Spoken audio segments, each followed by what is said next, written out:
Assembly అంటే భయం కాబట్టి జగన్ హాజరు కావడం లేదని ప్రభుత్వ చీఫ్ విప్ జీవీ ఆంజనేయులు అన్నారు.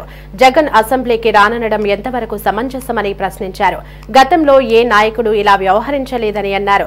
ప్రజా సమస్యలపై ఆసక్తి లేదు కాబట్టి జగన్ అసెంబ్లీకి రావట్లేదని, అయినా సభకు రాకుండా ప్రజా సొమ్మును జీతాలుగా తీసుకుంటారని జీవీ ఆంజనేయులు నిలదీశారు.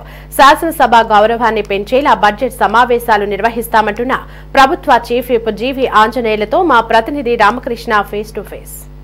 22, 23 తారీఖుల్లో అసెంబ్లీలో ఎమ్మెల్యేలకు శిక్షణా తరగతులను ఏర్పాటు చేశారు. దీనికి లోక్సభ స్పీకర్ ఓం బిర్లా కూడా హాజరు కాబోతా ఉన్నారు. ఆ పూర్తి వివరాలను ప్రభుత్వ చీఫ్ విప్ జీవీ ఆంజనేయులు గారు ఉన్నారు, ఆయనతో మాట్లాడే ప్రయత్నం చేద్దాం.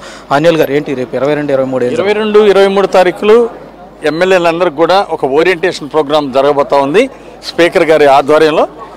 ఈ ఓరియంటేషన్ ప్రోగ్రాంకి ఎమ్మెల్యేలందరూ కూడా హాజరవుతారు, సభ్యులందరూ కూడా హాజరవుతారు. 22 లోక్సభ స్పీకర్ గారు ఓం బిర్లా గారు వస్తారు. అట్లాగే 24 ముగింపు సభకి మాజీ ఉపరాష్ట్రపతి వెంకయ్యనాయుడు గారు వస్తారు.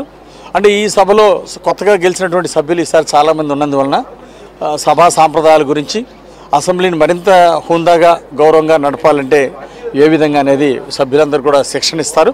ఇది చాలా ఎమ్మెల్యేలందరూ కూడా చాలా ఉపయోగం. అలాగే ప్రజా సమస్యలనే పరిష్కారంగా వేదికగా ముందుకెళ్లాలంటే ఏం చేయాలనేది కూడా చర్చ ఉంటుంది. ఈరోజు విప్పులందరికీ కూడా బాధ్యత అప్పచెప్పాం. అందరూ కూడా ఎమ్మెల్యేలు అందరూ కూడా ఒక్కరు కూడా ఆబ్సెంట్ అవ్వకుండా ఈ ఓరియంటేషన్ ప్రోగ్రామ్కి అటెండ్ అయ్యే విధంగా చూడటం, అలాగే రేపు సభ జరిగేటప్పుడు కూడా ఎమ్మెల్యేలు అందరూ కూడా సభలో ఉండటం, అలాగే సభా సాంప్రదాయాలు గౌరవించే విధంగా ముందుకు తీసుకెళ్తాం. ప్రజా సమస్యల పరిష్కారమే వేదికగా ఈ అసెంబ్లీని నడిపిస్తాం. జగన్మోహన్ రెడ్డి ఇప్పటివరకు అసెంబ్లీకి సమావేశాలకు హాజరు కావట్లేదు. రేపు అసెంబ్లీ సమావేశాలకు హాజరయ్యే అవకాశాలు కూడా లేవంటున్నారు. ఏంటి దాని మీద?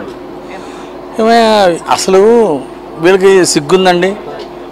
ఎమ్మెల్యేలుగా ప్రజల సొమ్ముతో జీతాలు తీసుకుంటున్నారు. అంటే ప్రజా సమస్యల గురించి ప్రశ్నించడానికి అసెంబ్లీకి ఎందుకు రారు వీళ్ళు? జీతాలు అయితే తీసుకుంటున్నారు. ఆత్మాభిమానం ఉన్న వాళ్ళు ఎవరైనా ఇలా చేస్తారా? మీరు ప్రజల సొమ్ముతో జీతాలు తీసుకుంటూ అసెంబ్లీ ఎగ్గొట్టడం ఏంటి? అసెంబ్లీకి వచ్చి ప్రజా సమస్యల్ని చర్చించండి. అదే అర్థవంతమైన చర్చలు జరుగుతాయి. ప్రజా సమస్యల పరిష్కారానికి కృషి చేయాల్సిన బాధ్యత ప్రతిపక్ష ఎమ్మెల్యేల మీద లేదా? అంటే ప్రజల బాధ్యత వాళ్ళకి పట్టదు, వాళ్ళ జీతాలు వస్తే చాలు. ఇంట్లో ఉండి మాట్లాడేది ఏంటండి? ఎవరైనా ప్రతిపక్ష ఎమ్మెల్యేని ఇంట్లో ఉండి మాట్లాడతాను అసెంబ్లీకి రాని అంటాడా? అంటే ప్రజల కోసం అసెంబ్లీకి రావడానికి భయపడుతున్నాడు జగన్మోహన్ రెడ్డి. ఎందుకు భయం? దేనికి భయపడుతున్నారు మీరు? సో ఇది కేవలం సభా సాంప్రదాయాలను గౌరవించడం తెలియదు. సో ఒక మూర్ఖత్వంగా పోతున్నారు. ఆ మూర్ఖత్వం వల్లనే, ఆ నియంత పోకడం వల్లనే ప్రజలు చిత్తుగా ఓడించింది. ఇప్పుడైనా సరే ప్రజాస్వామ్య విలువలు కాపాడమని మేము చెప్తున్నాం. ప్రజా సమస్యలు అసెంబ్లీకి వచ్చి చర్చించమని మేము కోరుతున్నాం. Thank you. అంటే ప్రస్తుతం ప్రతిపక్షం లేదు, ఆ పాత్రని మీరే పోషిస్తారు. ఈరోజు అధికార పార్టీ బాధ్యతలు, ప్రభుత్వ బాధ్యతలు మేమే, ప్రతిపక్ష బాధ్యత కూడా మేమే స్వీకరిస్తున్నాం.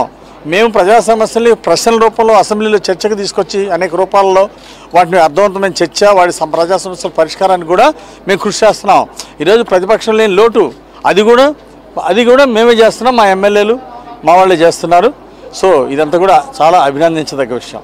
20 రోజులు రాకపోతే సభ్యత్వం రద్దు అవుతుంది జగన్మోహన్ రెడ్డి. అది స్పీకర్ గారు ఆలోచించాలి, స్పీకర్ నిర్ణయం తీసుకోవాలి. ఇది మొత్తానికి చూసుకున్నట్లయితే 22, 23 తారీఖుల్లో అసెంబ్లీకి సంబంధించినటువంటి ఎమ్మెల్యేలకు అవగాహన కార్యక్రమాలు జరగబోతా ఉన్నాయని చీఫ్ విప్ జీవీ ఆంజనేయులు చెప్తా ఉన్నారు.